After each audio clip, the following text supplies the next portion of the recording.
Estamos recebendo hoje o Dr. Ricardo Rosenblatt, que é oftalmologista e conversa com a gente sobre ceratocone.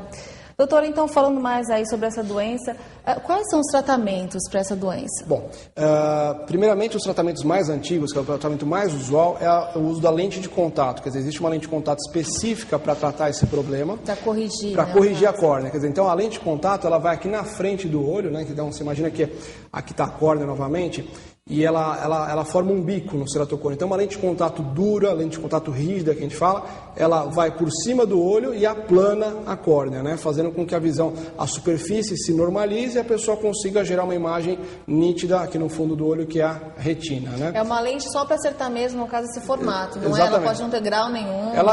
Geralmente ela tem algum grau junto para corrigir o resto, mas basicamente ela põe o cone, né, quer dizer, o bico do olho para dentro, normalizando a superfície. Quer dizer, a gente tem que ter uma superfície bem lisinha, bem clara, para a gente poder gerar uma imagem nítida, né?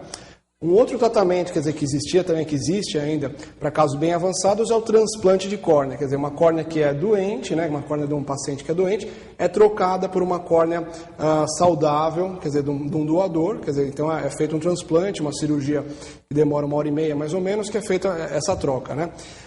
Tratamentos mais novos, essa é a parte legal, quer dizer, que há alguns anos está em uma grande evolução o tratamento, é o que é um tratamento chamado crosslink, um tratamento novo, quer dizer, que é aplicado uma vitamina especial junto com uma luz especial, uma luz ultravioleta em cima do olho, que faz com que essa córnea que ela é instável, essa córnea que ela é mole, vamos falar assim, ela regrida o formato dela e ela se estabilize, né? Então, um tratamento novo chamado crosslink é uma novidade, é uma grande esperança para os pacientes, né? Um tratamento que demora cerca de 1 hora, quer dizer, uma microcirurgia, uma cirurgia rápida, quer dizer, poucos efeitos. É feito uma vez só, então, como uma cirurgia feito uma vez só, alguns pacientes podem repetir ela depois de 2 ou 3 anos, mas é uma cirurgia muito legal, quer dizer, que o efeito principal dela, ela restabelece a dureza, a durabilidade da córnea, né? A córnea do ceratocone é uma córnea que é mole, quer dizer, então ela tende a formar esse bico, ela tende a desmanchar. E com esse laser, com essa luz especial, ela tende a voltar para trás. Então, é um tratamento novo, bem legal, chama crosslink, e já está sendo feito em média escala aqui no Brasil também. Um outro tratamento que é muito legal também é o implante de um anel intracorneano, né? Às vezes o público conhece como anel de Ferrara, né? É um anel que é colocado dentro da córnea, não é uma coisa que você põe e tira, mas é um implante, também é feito uma microcirurgia com uma anestesia local, né? É colocado dentro da espessura da córnea, esse anel, é um anel de material inerte, quer dizer que ele não reage, não sai, nem se tira ele, e ele faz também com que a córnea, que ela estava bicuda, ela volte a se aplanar, né? Então, com esse... É colocado mesmo, então, um anel? É colocado dentro da córnea, quer dizer, dentro da espessura da córnea é feita uma microcirurgia, através de um túnel se põe dentro da córnea esse anel, que garante a volta da córnea, esse anel que vocês estão vendo no vídeo, né? E ele faz com que a córnea ela se aplane, né? Então esse bico que a gente está mostrando na outra imagem, ela volte para trás, fazendo com que a córnea fique mais plana, garantindo uma visão melhor, né? Vamos ver as imagens aí novamente, a gente vai mostrar. É exatamente isso então, doutor? Exatamente, quer dizer, colocado um anel, quer dizer, aí nesse vídeo está mostrando bem certinho, é colocado um anel dentro da córnea que ele fica permanentemente, não é uma coisa que você põe e tira, né? Garantindo o quê? Que o bico da córnea, quer dizer, que essa córnea que ela está bicuda, ela volta para trás, né? Garantindo uma imagem mais nítida, quer dizer, isso pode vir a substituir as lentes de contato, pode vir a postergar. Ele fica fixo, Fica né? fixo, quer dizer, não mexe mais, isso é uma boa opção, quer dizer, antes de um transplante, para o paciente, às vezes não vai para um transplante, a pessoa fica com esse anel dentro do olho, isso garante uma volta da visão, uma melhora da acuidade visual, que a gente fala. Mas, doutor, posteriormente tem que ser retirado esse anel depois ou não? Esse anel ele fica, quer dizer, ele é feito para ficar dentro da córnea, ele não reage, né? O material é um material especial chamado PMMA, né? Ele é um material que não reage com a córnea, ele fica lá dentro, né? Por um tempo indefinido, para manter a estrutura do olho, né? Para impedir o olho de fazer esse bico para frente, quer dizer, então quando a gente põe esse anel, o bico ele vai para trás, se aplana a córnea e com isso a gente ganha a visão de volta. E, doutor, para esse tipo de tratamento, essas cirurgias, não ter, por exemplo, com a miopia, né? A pessoa espera estabilizar determinado grau para depois fazer a cirurgia. Então, tem até em relação à idade, né? Os adolescentes não é indicado. Nesse caso, é diferente, doutor? Não, nesse caso também pode ser feito em adolescentes, pode ser feito em adultos. Quer dizer, o anel corneano também é uma grande esperança que veio, né, para às vezes segurar o paciente que já não consegue mais usar a lente de contato, né? Muitas vezes a doença progride de uma forma que a lente de contato não segura, e o transplante, quer dizer, impedir o transplante, o transplante é uma situação mais traumática, né? Então, esse anel, quer dizer, é feito uma cirurgia teoricamente mais rápida, quer dizer, em cerca de meia hora a pessoa põe o anel dentro do olho com uma anestesia local, né? O transplante de córnea já não, já é uma medida mais demorada, até uma estabilização total desse transplante vai cerca de pelo menos um ano e meio. Pode haver uma rejeição. Pode haver uma rejeição, né? Então, no caso do anel também pode haver essa rejeição? O anel não tem uma rejeição. Na verdade, o anel, existe um risco do anel extruir. Quer dizer, se a córnea, por exemplo, está muito fina, quer dizer, ele pode tanto sair para fora, o anel, como pode também entrar um pouquinho para cá, mas isso também é retirado, é recolocado novamente. Quer dizer, não tem tanto problema quanto tem um transplante, né? Mesmo um transplante que é bem sucedido, né? A pessoa muitas vezes não volta à visão que ela gostaria de ter. Por quê? Numa nova córnea, quer dizer, existe um problema, mesmo que não dê rejeição, existe um problema de astigmatismo, existe um problema da retirada dos pontos, quer dizer, uma série de coisas que impedem a pessoa de ter uma visão boa, mesmo com transplante.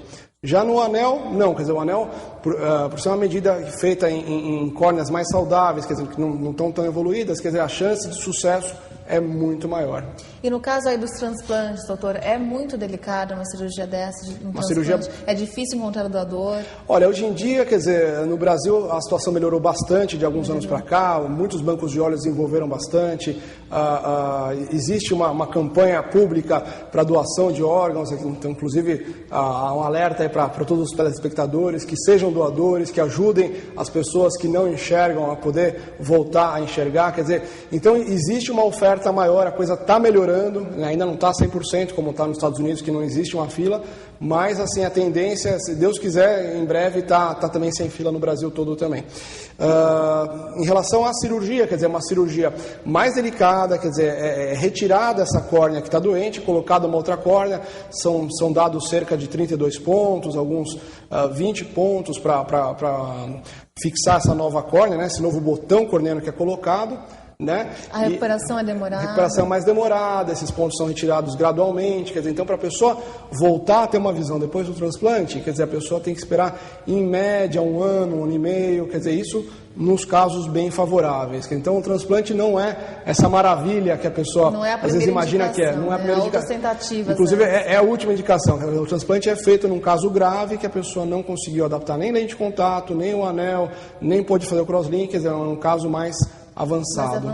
E é comum aí, doutora, a rejeição no transplante? A rejeição é baixa, né, principalmente porque a córnea, esse tecido, ele não é vascularizado, ele não tem vasos que chegam até ele. Então, a rejeição é baixa, né? Para você ter ideia, assim, cerca de 95% dos transplantes tem uma aceitação boa, né?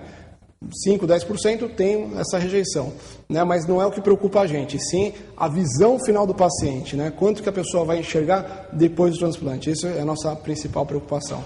E doutor, se a doença é descoberta aí bem no início aí da doença, qual a primeira atitude, né? Porque eu acredito que esse tipo de tratamento já é para quando a doença está um pouco mais avançada, mas certo. Quando é descoberta de início, tem algum tratamento mais simples, com medicações, remédios? Olha, num caso bem inicial, que a pessoa descobriu que tem o ceratocone, que não desenvolveu ainda, primeira coisa, como eu falei algumas vezes, não coçar mais o olho, né?